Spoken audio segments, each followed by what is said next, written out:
everything you've got. Come on, you ape. You want to live forever?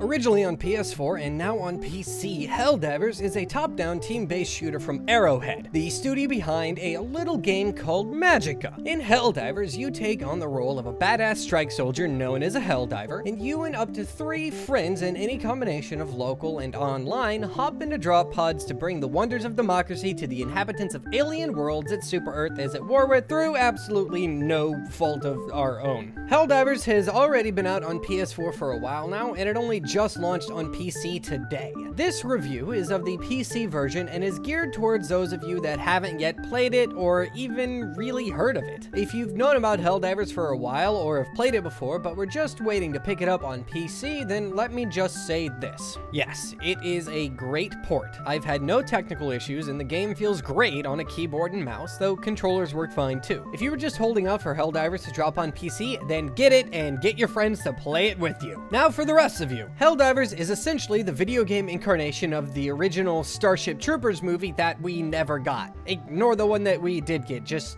pretend that it's not a thing. In Helldivers, there's a constant, persistent war going on. Every time a mission is completed, it contributes towards our global influence, and as Super Earth's influence grows, we'll gain control of more regions in the galactic map. This isn't just a local progress either. This is something that every player is working towards. Each player contributes to this influence on a global scale, with the goal being to advance our reach to the alien homeworld so that we can invade and show them the true wonders of democracy. As you complete missions and liberate the many alien worlds that you take little vacations to, you'll unlock new gear and earn research points used to upgrade your gear and your stratagems. Stratagems are call downs that you can use during missions that range from ammo pickups to turrets to mechs and even a 4-person APC so that you can be the A-team. Spoilers, the APC is awesome. Also, your call-ins and reinforcements can land on your enemies and kill them. They can also land on your fellow Helldivers and kill them. I can't count the number of times I or my friends have been squished or squashed by a dropped-in mech, ammo, or even players that are respawning. Occasionally, the drop ship at the end of the mission will squish us too. Not only can your call-ins land on you and your friends, but your bullets, rockets, grenades, etc. will also find their way into your squad mates' faces if you're not careful.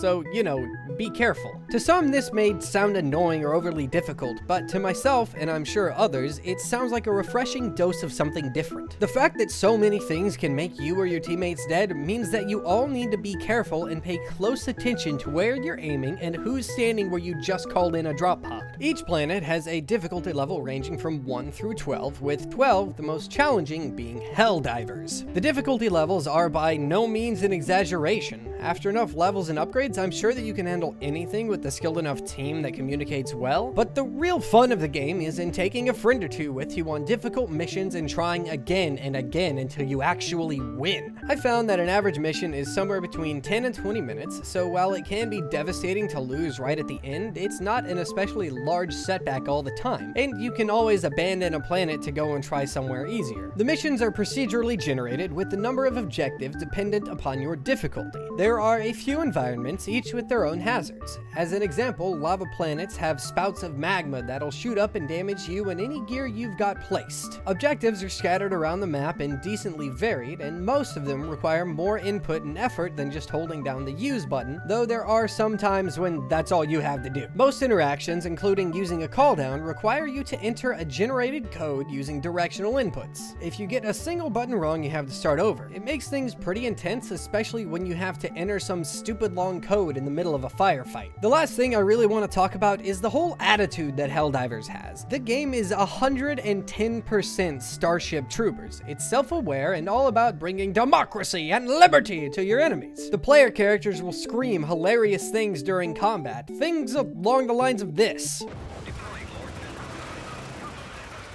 Need I say more? Helldivers is a hard, satisfying friendship testing experience that you should play with your closest of friends. You can pick it up for $20 on Steam. Do your part and bring the truth and liberation of democracy and liberty to our enemies and pick up Helldivers as soon as you can. Thanks for joining me for this episode of Indie Bytes. I hope you enjoyed. If you did, please remember to leave a like and subscribe for more. If you have any indie games that I should check out, then please shoot them my way. You can leave a comment down below, or you can drop me a line on Twitter. My handle's @forkh, or you can shoot me an email at fork4h@gmail.com. I'll see you next time. Bye!